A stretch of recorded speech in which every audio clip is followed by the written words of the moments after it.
air conditioning on this 2018 Honda Accord.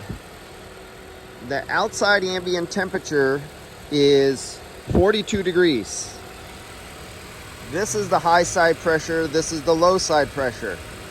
This is normal for this operating condition. The air conditioning is actually working right now. And this is considered normal.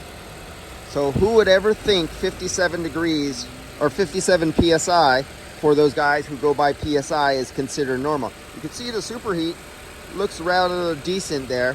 I mean subcooling, superheat's over here, but 57 PSI. So how many guys would go out and take the squirt can and jack off with it, trying to pump more in there because they think they should see like 100 PSI or 120 PSI, and they keep squirting the shit inside there?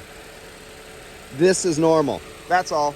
Just a quick video showing you that with variable displacement compressors and fans, and you have computers that are taking over that tell the compressor what to do, do not think you're going to make a pressure that you were taught by old timers just by squirting in more refrigerant in there until you get what you want. You'll be grossly overcharged.